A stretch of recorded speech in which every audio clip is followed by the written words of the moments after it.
Hello everyone, and welcome to a very special episode of Darkosto. In celebration of the spooky season, we've each brought in a scary story to share with you. So sit back with a cup of hot cocoa and a blanket, dim the lights, and prepare yourself for the Darkosto Halloween special.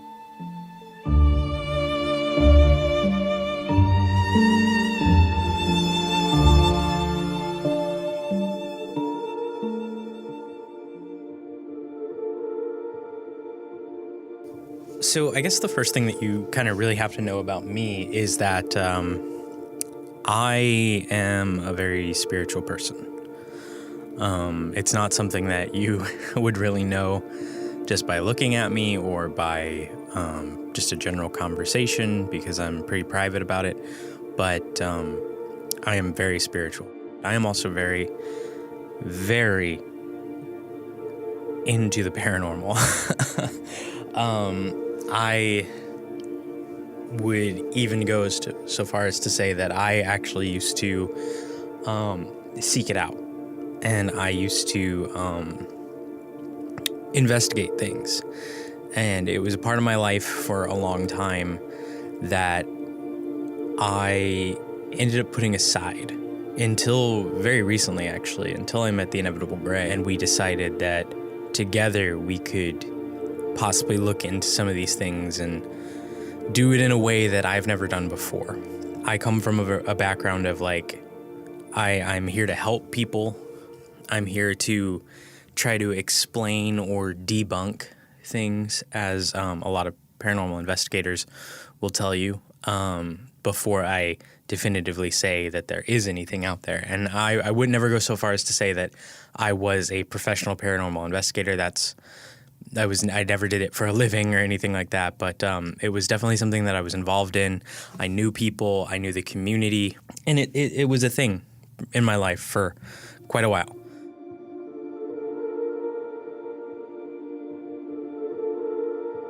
You know, one of the things that I got asked the most when I was more vocal about this, when I was more open, is, well, how is it that you kind of came to be into this? How did you develop your interest? And I would always kind of just shrug it off and say, well, it's kind of something I've always been into. I've always been into scary movies and ghosts and cryptids and all of that. But the truth is that I really wasn't.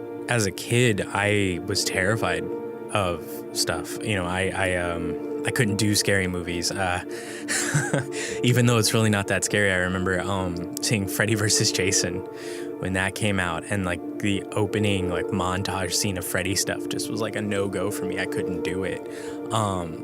That's how uninto it I was. And but I do remember the moment that I really made a shift, and I became more curious than I was scared. And it's what set me down a path to understand my fear and understand where that was coming from, and eventually accept it and not be afraid of it anymore. My grandfather was a military man. He was in the Army, and he was retired I think around the time I was born, and he spent a lot of time traveling after he got out of the military, just traveling around Texas, where I grew up.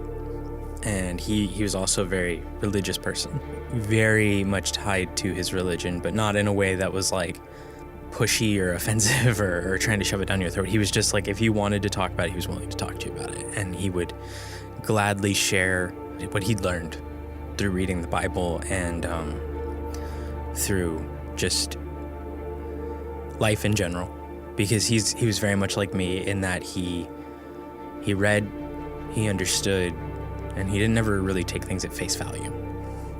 He was more about finding the truth in the words, not that the words were the truth themselves. This all kind of comes into one day. It's like I said, we grew up in Texas.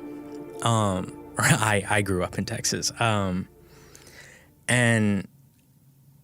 I remember a lot about growing up. I do. But one of the things that I remember the most is the storms. You see, in our part of Texas, it was very common for very severe thunderstorms to roll through. Starting about late spring and going all the way through summer, you could get really, really strong, deadly storms. We even lived at the very tip of what's called Tornado Alley in the very southern tip of Tornado Alley in the central United States. We would get these storms pretty often to where they almost became just a regular thing, like for a storm to roll in. I remember distinctly one night, there was a storm that rolled in that literally blacked out the sky. And I thought that night had rolled in, and that's why it was so dark. I didn't know what time. I still didn't really have a great concept of time. I was still young enough that I was like, I know what time is, and I know that there's very limited amounts of it in a day. But I didn't really connect, like, oh, it gets dark around like 7 p.m. or whatever. But a storm rolled in late afternoon, and it raged for like hours. It was lightning, the power went out, everything was just pitch black. We had candles everywhere. And then all of a sudden the storm let up, and the clouds pulled back and the sun was still out. And I thought it was the next day, but it was all, my mom came in and was like, no, it's only like 6 or 7 o'clock. The sun hasn't even gone down yet. That's how powerful and how strong these storms can get. They'll turn the sky pitch black. And my grandfather was visiting for a couple weeks. We lived in a very small like duplex, and he'd come to stay. And it was the three of us. It was my mom, my grandfather, and I. And we were sitting there watching TV, and one of these storms had rolled in. We were watching the weather radar. And, you know, you look at the radar, and there's a bunch of green all the way around, like everything but our town. Our town is like dead center in the middle of like yellow on the outskirts, red in the middle, and very purple in the center. We were really worried about tornadoes because the wind was just whipping outside. So much so that in the middle of us just like, okay, we've checked the weather, let's go back to our whatever show we were watching. The front door, which hadn't been locked, just swung open. Like full force, just bam, open. And then all of a sudden, get sucked closed again. And it was the first time I'd ever seen that happen in my entire life. I was like, I'd say 8 or 9, and I was just like, are you kidding? What was that? You know, oh my God. And, you know, my mom was a little concerned, but my grandfather he kind of chuckled to himself. He's like, oh, I guess Harvey came to visit, which was a really weird thing for someone to say. I don't know a Harvey. I've never really known a Harvey in my entire life. And I kind of look up at him from the floor. He's sitting on the couch, and I'm like, who's Harvey? And I caught a glimpse of my mom kind of just like shaking her head no. And he said, oh, you know, Harvey the rabbit, you know, from the movie. And I didn't know who he was talking about. And this was before I could get online and go look at IMDb or anything like that. So he told me, oh, there's this movie from like the late 60s called Harvey the Rabbit. And sure enough, there is. And it's about a 6-foot-tall invisible rabbit that this guy can see. 6 feet 3.5 inches. And I still haven't seen it to this day, but it's a thing. And he told it, and he was telling me the truth that this exists. And so I kind of just was like, oh. He's like, yeah, so I was just making a joke. And a couple weeks go by, and that just didn't really sit with me. Like, it just never really, like, yeah, there's a movie about an invisible rabbit. Like, I've watched kids' films, but this is like, come on, a 6-foot-tall invisible rabbit. And I kind of, you know, we were just hanging out, me and him, for a little bit. My mom, I think, was at work, and I asked him, I was like, Papa, like, come on, a 6-foot-tall invisible rabbit, like, you're just making a joke to calm me down or whatever, because I was a pretty intuitive kid still, I would say. I had a decent head on my shoulders, I would like to think. And I questioned a lot of stuff. And he kind of sat for a minute, and he's like, well, there is actually a movie. There is a movie about a 6-foot-tall invisible rabbit. He said, but that's not what I was talking about when I said that. And He said, no, your mom really probably doesn't want me telling you this, but I think you're old enough now that, I could share a story with you.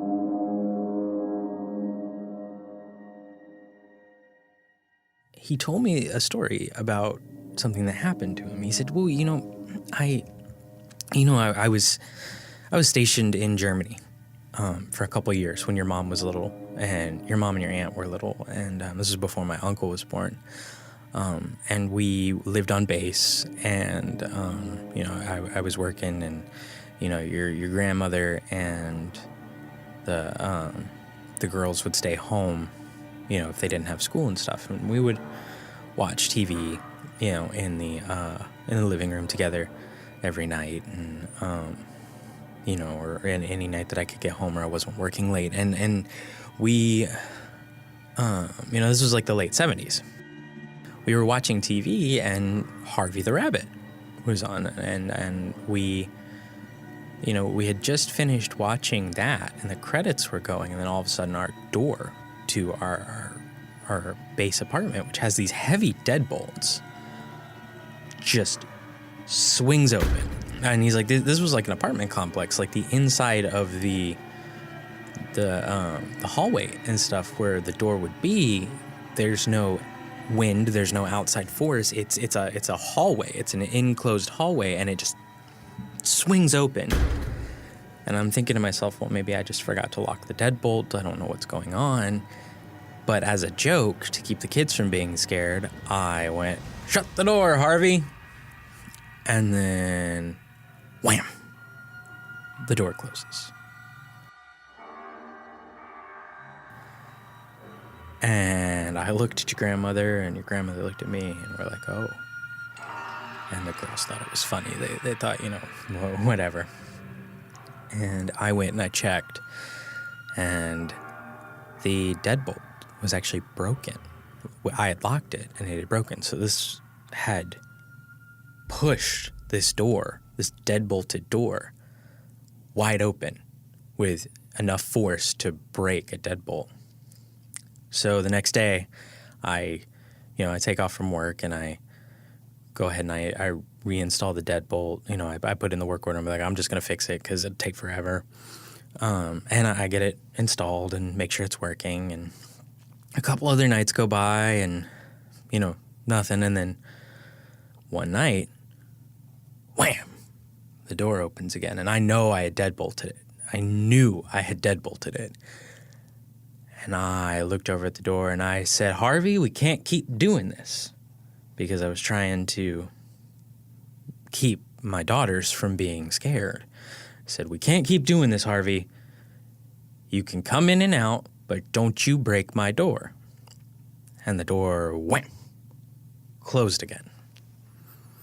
And that's Harvey. Harvey was a ghost that would come in and out of our house. And we would occasionally notice things moved around. It was never anything like big or bad or super scary. It was just little things. The door would open if we had it unlocked. We would notice something moved out of place. Things like that. It was never anything too big. The one thing that ever really kind of got me in the apartment was that one day we heard the girls talking to Harvey, and we never knew if it was that they were playing with their imaginary friend, Harvey the 6-foot rabbit, or if they were talking and seeing Harvey. That was the only thing in the apartment that got me. And he looks at me and he says, now there was something else though. He said, I knew enough to be respectful of whatever this was, this ghost, this entity.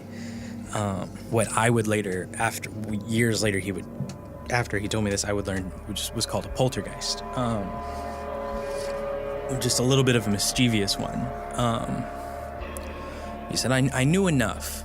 He says, I knew enough to be respectful of this and that, to make enough of a deal to say, if you don't bother me, I won't bother you. And Harvey seemed to like that. Harvey seemed to be okay with that. He really never gave my grandparents or, my mom and her sister any trouble. that was how it was for a while. But they would always hear noises coming from the apartment below. And he said it was really loud noises. It wasn't like just loud music or maybe he had his TV on. It was like banging. And we knew that the guy who lived below us lived alone. So, you know, it was normal. It was like, whatever, you know, maybe he's moving stuff. It's annoying, but we'll get over it. And then one day, it was just, it was insanely loud. Like there was, it sounded like plates crashing, furniture being scraped. And I was like, it sounds like there's a fight going on downstairs. And my grandfather said, you know, I got up and I went downstairs because it was starting to disturb my family. And that's when I found out that Harvey didn't like the guy downstairs. See, the door was unlocked. I knocked a couple times. I heard all this crashing. He said, I'm coming in, because I was really worried and I didn't want this to keep going. I didn't want anybody to get hurt.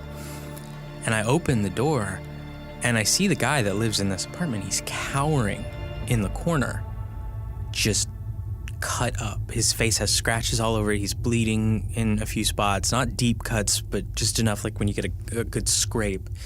And he is terrified. And this is like a good, 6 foot tall military man, who works out. He takes his job seriously, and he is terrified. He's got tears running down his face, and the cabinets are all flung open, and there's broken, plates and glasses everywhere, and the furniture's disheveled. He's like, it's like something out of a movie, and you think I'm kidding, but this is what I saw. And I know this is true, me personally, because there's one thing that my grandfather was, he wasn't a perfect man by any sense of the word, but he wasn't a liar. If he truly believed that if you are going to say something and you're going to give your word about something, you need to mean it and you need to honor it. And he never lied to me. For as long as I knew him, he never lied to me. And he had a look on him that I remember. It was a very serious look. It was very grave, and it was almost like he was almost afraid to tell me this stuff. He kind of went on and he said, and this guy was just crying, and he was scared to death, and a plate flew out at him from the cabinet and just kind of shattered near his face. And before I knew what I was doing, I said, Harvey, stop. And everything kind of just went still in the room. He said, Harvey, the man's had enough. You gotta leave him alone. And everything was just still and calm. And I walked up to the man and I, picked him up and we got him over to, the med center and got him looked at. And as he was kind of getting checked out, I looked at him and said, I don't know what you did to make this thing mad. I don't know what you've got going on in your life, but you need to get everything straight. And you need to apologize or just get your life in order. I don't know you other than just to be able to say hi because you live next to me and we work together on base, but you have got to get this sorted.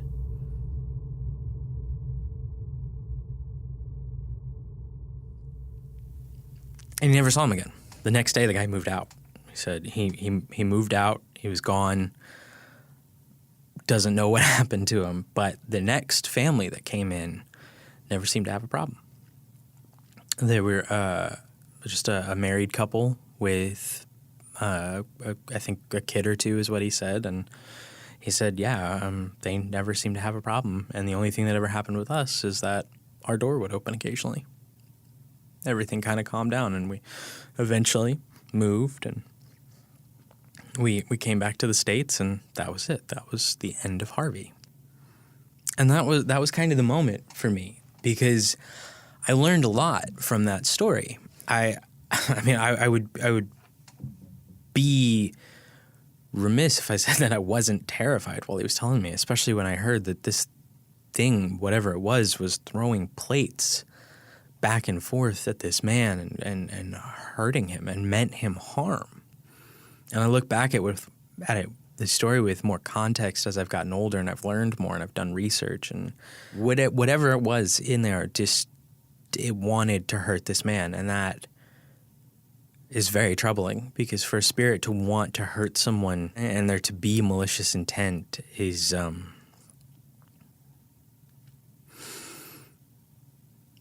let's just say I hope that the guy made it out, and I hope he's okay and he lived out the rest of his life, or is still alive and is fine. I hope he got his life in order. But that was also the moment when I learned that if you have respect for the things that are out there, the things that you don't know, the things that you don't see, if you have some semblance of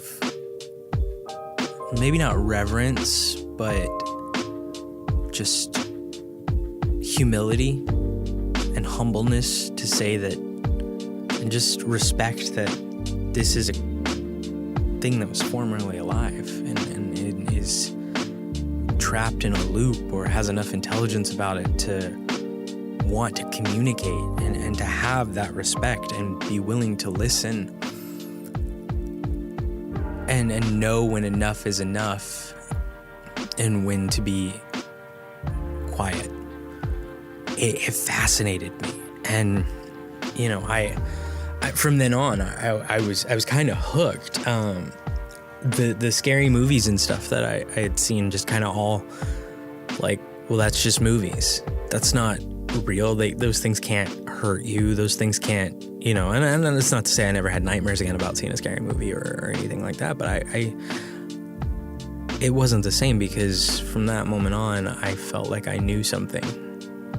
I knew a reality that I'd never known before. And, you know, I asked him more questions, and he was like, well, you know, here's the thing. Like, after I came back, I kind of, you know, I looked into this stuff, and, you know, I've always kind of believed that these things are there. And I would, you know, because I was learning, people would ask me things like, hey, can you come check this out? And he said, 9 times out of 10, there's nothing.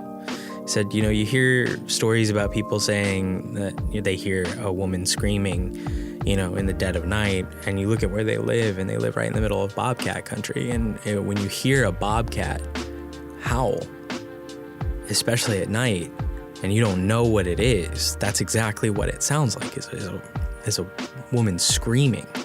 Or, you know, maybe it's some pipes that are groaning, you know, and we extrapolate things based on fear. But that 1 out of 10 times, there's something that you just can't explain away. This is something that just doesn't make any sense, and there's no logical reason for you to be able to hear this or see this or to feel what's in the air. And he said, and the only thing that I'll tell you, because you're gonna do what you're gonna do, you've always been a headstrong person, he says to me, is just be careful and have respect and always believe that God's gonna take care of you. And I have to say that hooked me even more. I from then on, I was hooked into this world.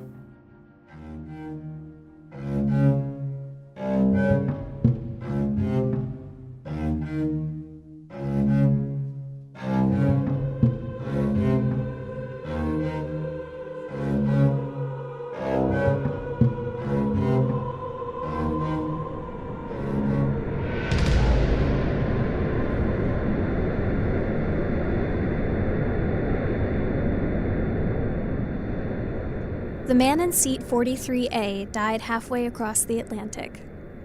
I was seating near the front of the plane, just behind first class, and couldn't really see the commotion, but I could hear someone gasping and retching. Loud at first, then quieter and quieter. A flight attendant got on the PA and asked for any medical professionals among the passengers to help. I guess there were none. After a few minutes, the man's sounds deteriorated into a sort of gurgle. Then silence. Then it was over. His name was Molyneux, and he was old, but not that old. And it was likely a heart attack, aneurysm, drug reaction, or God's will, according to conflicting nth-hand reports that filtered down the plane from row 43, where a flight attendant simply buckled the newly deceased back into his window seat and covered his face with a complimentary airline blanket. The pilot got on the intercom and told us the plane would be turning back to New York due to a tragic medical situation involving one of our passengers. Folks, we're looking for a volunteer willing to sit next to the deceased while we return to our originating airport. This flight is entirely full and the person sitting there now isn't feeling comfortable. It's an aisle seat, and it will only be a few hours before we're back over land. I'm not sure why I volunteered. Probably some combination of exhaustion, altruism, and morbid curiosity. My vacation plans were shot anyway, I figured, so why not take the most interesting seat on the plane? The flight attendant thanked me profusely, as did a queasy-looking teenager who took my original seat, picked up my handbag, and shuffled down the aisle to the very last row of the plane.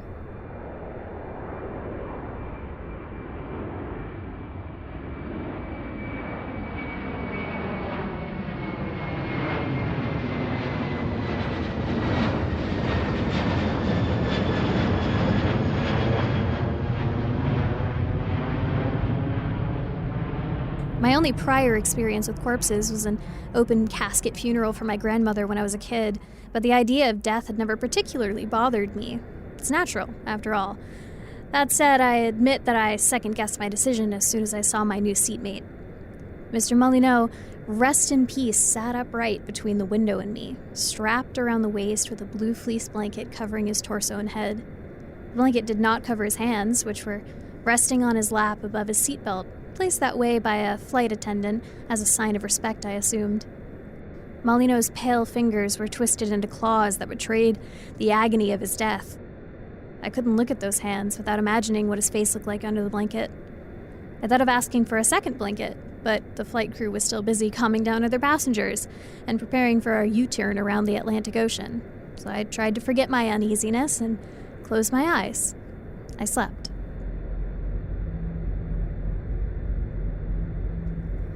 I woke, hours or minutes later, I don't know, to the jostling of turbulence. The cabin lights were off, and most of the passengers around me seemed to be sleeping. I looked out the window, trying not to look at Molyneux as I did so, and saw only the uniform blackness of the night. I imagined the ocean miles below us, lightless and cold. The thought unsettled me, and I reached across Molyneux to close the window shade. Then I stopped myself. Hadn't the shade been closed when I sat down? I realized there was something else off about the scene.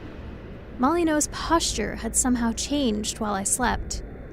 It took me a few seconds to pinpoint it. His gnarled hands remained on his lap. He was still belted at the waist, and the blanket still shrouded his upper body. But the fabric looked somehow twisted now, as if he had been fidgeting. Very slowly, knowing it was insane, even as I couldn't stop myself, I lifted a corner of the blanket. I uncovered his shirt, which the flight crew had unbuttoned while trying to save him. A patch of blue-gray skin, sprouting white chest hair, peeked out from it. I lifted the blanket higher. His collar was flecked with dried blood. I remembered his terrible gasping. Finally, I pulled the blanket entirely off and stifled a scream. Molyneux's head was turned away from me, exactly as if he had turned to stare out the window. I could see his face reflected in the plexiglass. It was undoubtedly a dead man's face, pale, drawn, lips parted, jaw slack. There was no life in it, except his eyes. They were moving. I stared at the reflection for half a minute, and I'm sure of it. In the center of that death mask, two pupils flicked back and forth as if tracking something out there in the sky. What are you doing? A voice beside me interrupted. I whipped around and saw the woman seated across the aisle staring at me, not so much in fear as disgust. Cover him back up! Give him his peace! I think he's been moving, I stammered. His eyes, I think he might not actually be... But I couldn't finish the sentence. It was too crazy. Nor did I have to. because at the moment my stomach dropped 10 feet along with everything else in the plane. Coffee cups and purses slammed against the ceiling. A man near the first class section nearly tumbled out of his seat. I heard call lights going off all over the plane as passengers were jolted awake in panic and confusion. Passengers, please, take your seats, buckle in, and secure any loose items. The pilot said over the PA, sounding shaken himself. The weather along our flight path is clear, and no planes in the area are reporting turbulence, so I'm not sure what this is, but we should be through it momentarily. Even as he spoke, the mild background shaking I'd felt since waking up became noticeably more violent. The woman across the aisle began fumbling for her seatbelt, no longer paying any attention to me or Molyneux. I forced myself to look at him again. The jolt must have caused him to pitch forward at the waist, his head colliding with the seat in front of him, but Molyneux's face was still turned toward the window. His neck twisted at such a sharp angle that I worried it had snapped.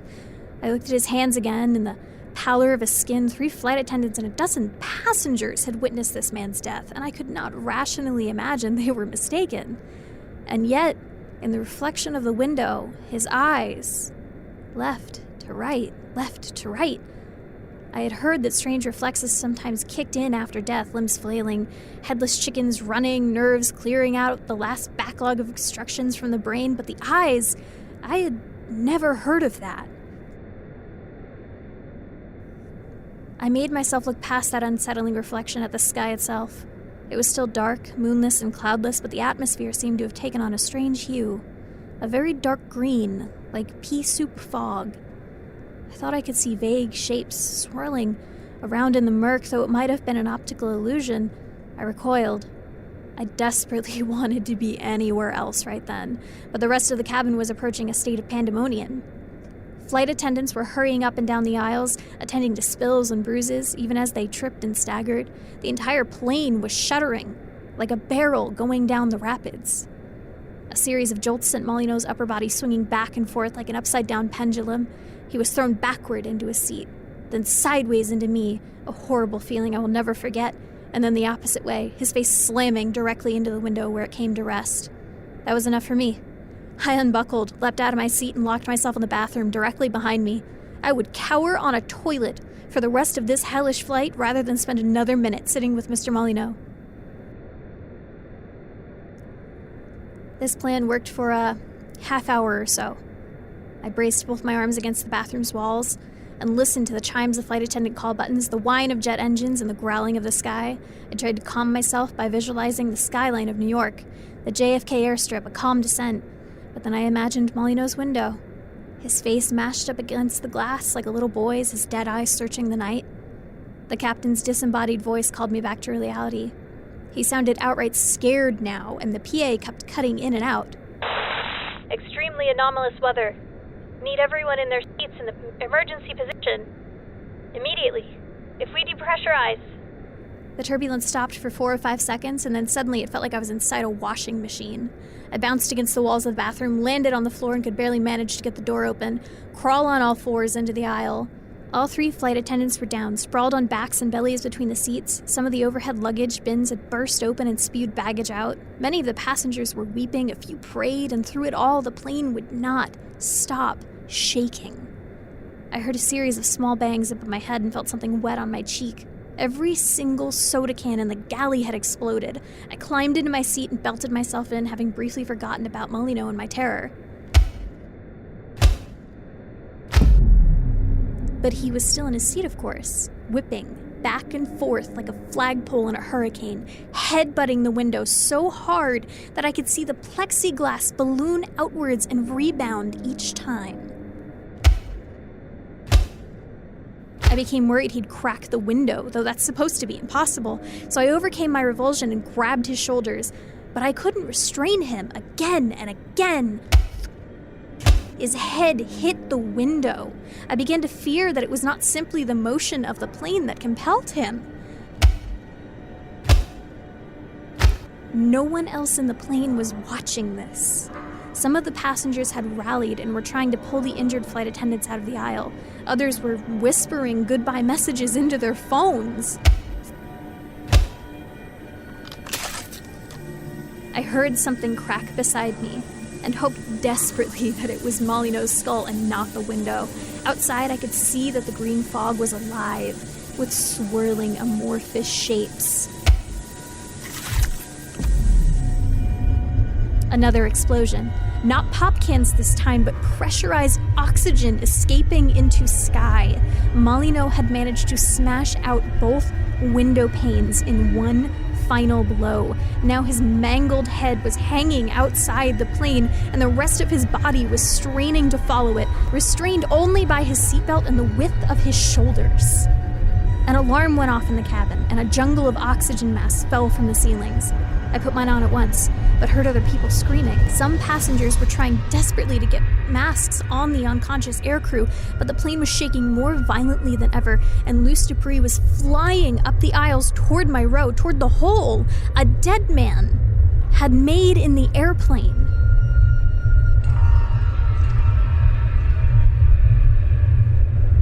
Cabin breach, said the pilot.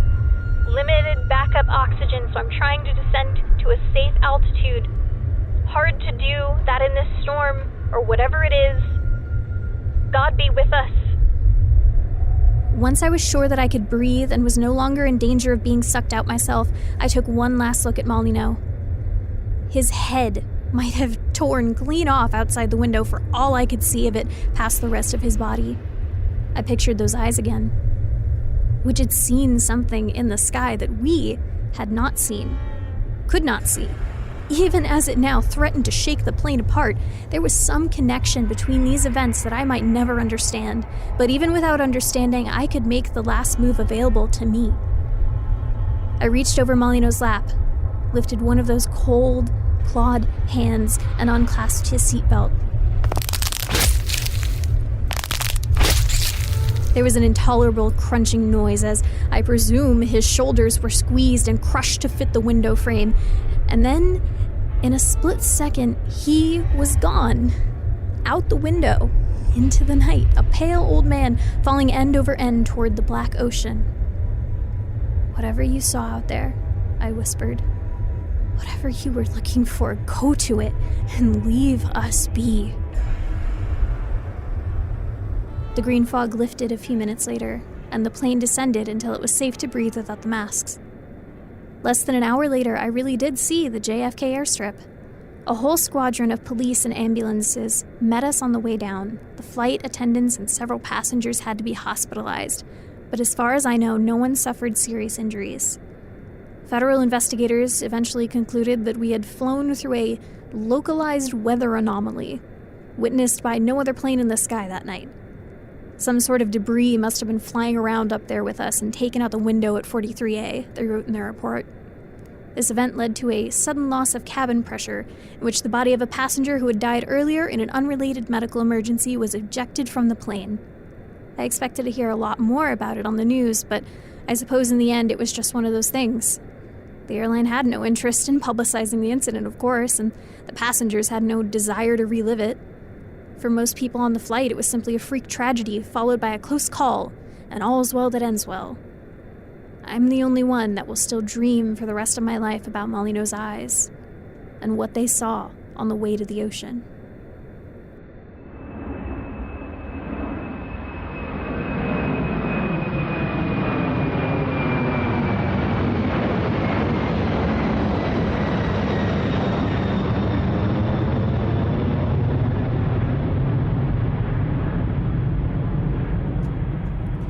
This was a story written by Dies in Darkness on r/NoSleep. I hope you enjoyed it. I did.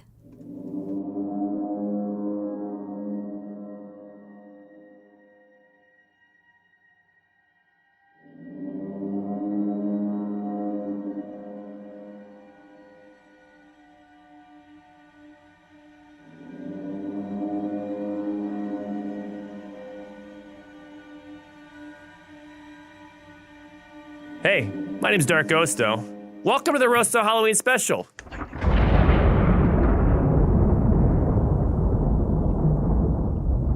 I'm gonna tell you a story. It may not be like a spooky story.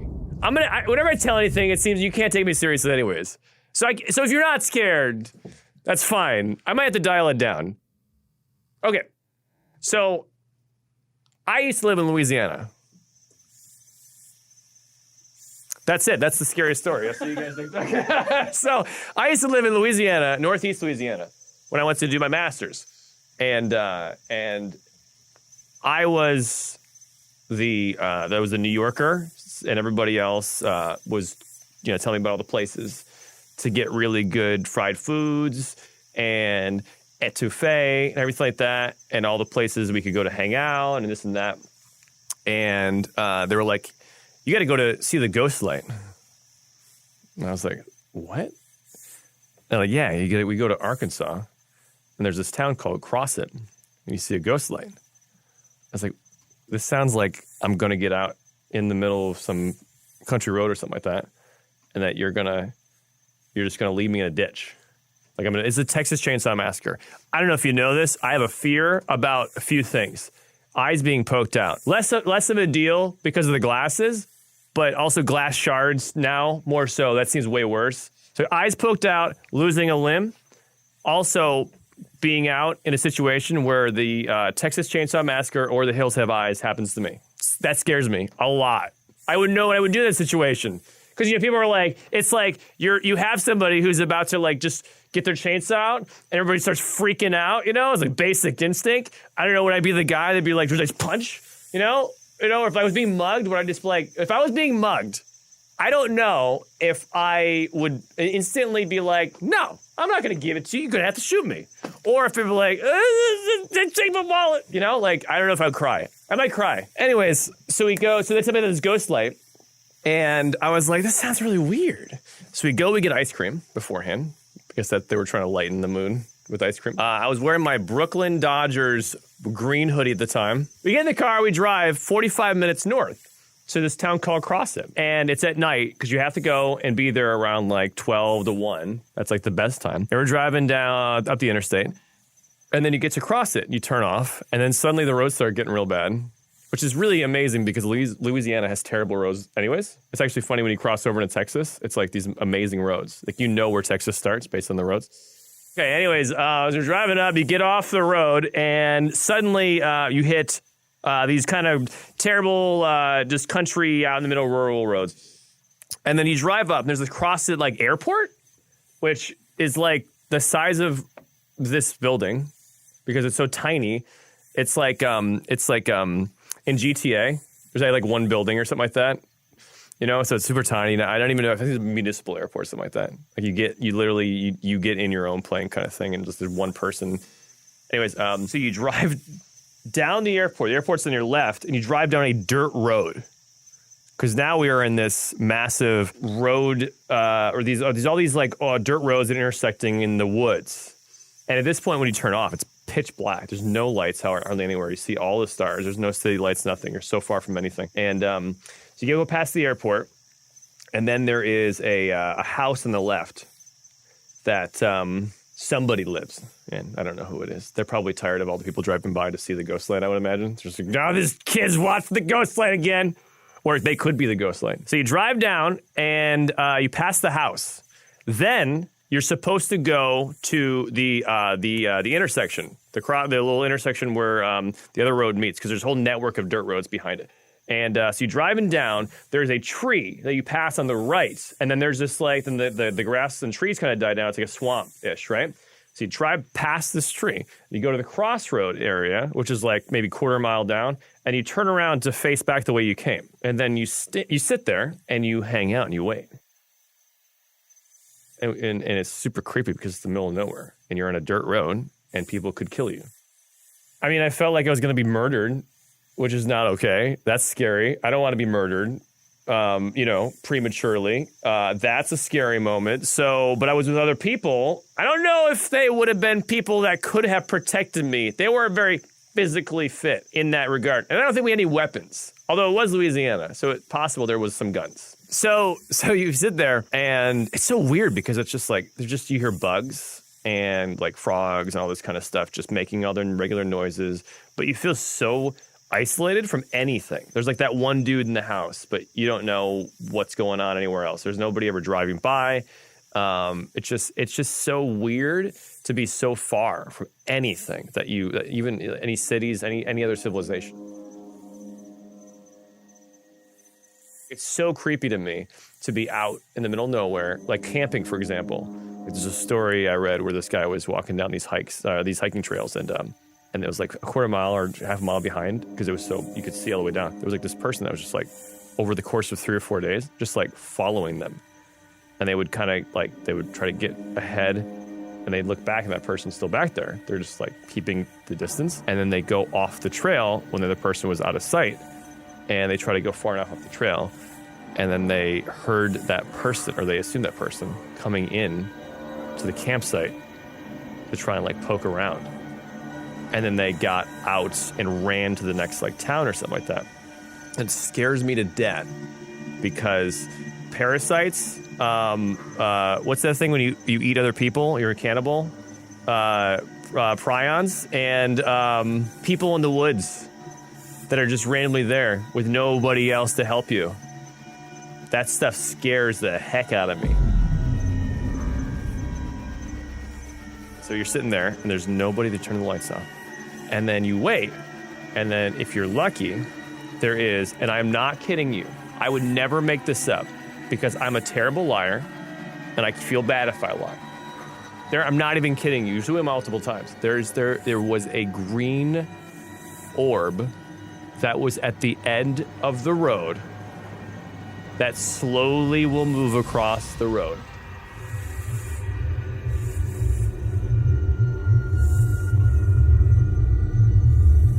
And it is so strange because we saw it multiple times. Sometimes it's very clear. It's like this faint orb, and you just see it. And it sometimes moves slowly. We saw, they actually had a video one time where they were driving at it, and it was like ahead of them, and it was so weird. And then suddenly it just like was gone. So they're driving slowly to kind of catch up with it. They have a video on their phone. And you see a clear like orb of light, and it's just gone. And then sometimes when you go there, it's very clear. You can see it distinctly right there, and you can see it at the edge. And then other times, it's like at the corner of your eye. If you look straight at it, it's gone, but sometimes the corner of your eye. And it freaked me out. There's a story that there used to be like a railroad system, a rail system, and that the light is the lantern of the conductor whose head got cut off because he fell in the tracks and the train went over. That's what the light is supposed to be. And I saw the light many times, and I have to this day no actual explanation if it was like swamp gas or whatnot. At first I was like, is it that guy's light in their yard? And so you'd walk up there and there was no light that could be coming at that distance, and there's no light of that color, and all of these things that, we couldn't make any sense of it. So there's a random weird light in Crossit, Arkansas, next to the airport, down the dirt road. And I have no idea. But the light was scary, but being in the middle of nowhere, way scarier.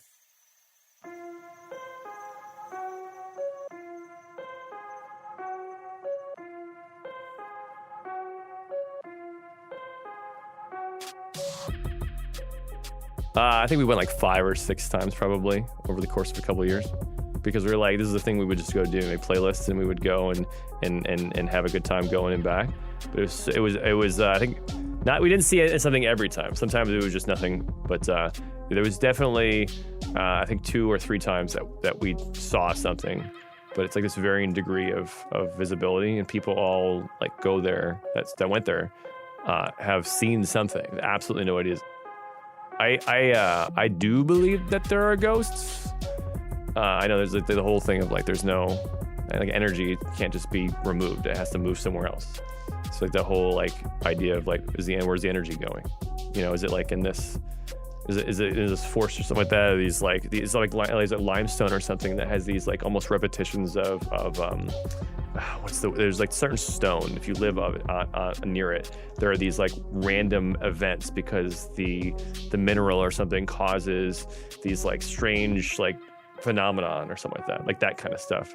And like so like a lot of this stuff really bothers me because I don't have any way to say it's not real, but it feels like it could make sense. So I used to watch like those ghost shows and all that, even though they were totally fake, because I found out later I used to be a big ghost, not ghost adventures, ghost It was hunters. They used to watch that. And then I found out later they had set a lot of that up and it wasn't real. So it's like always trying to find ones that were actually doing it, not making up situations.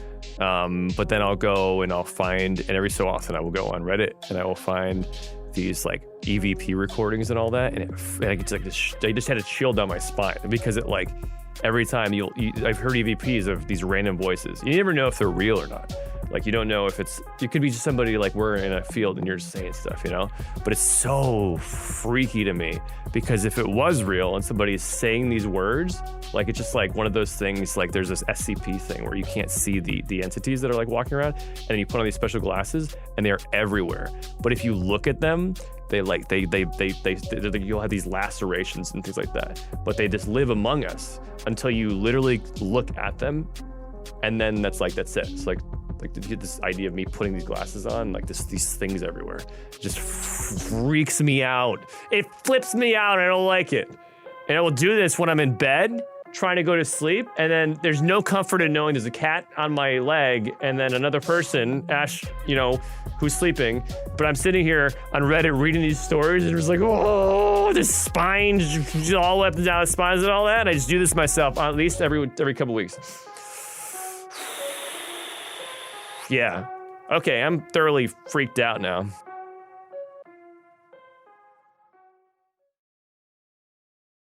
Let me go look at pictures of cats.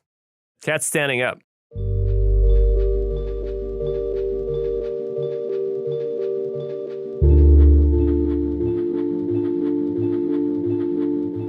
That's going to do it for all of us here at The Roasto. I want to thank Gray and Darkosto for bringing in their stories, as well as all of you for listening. All of the music and sound effects you heard today were purchased from soundstripe.com, and we recorded each story here at Novo Studios. If you have a spooky story of your own, we would actually love to hear it. You can send it to theroasto@gmail.com. You can also send any one of us a question, and we will answer it on a future episode of the show. Until next time, I'm Imaginary Friend Jack, wishing you all a wonderful and spooky Halloween. We love you. Stay safe. We'll see you next time.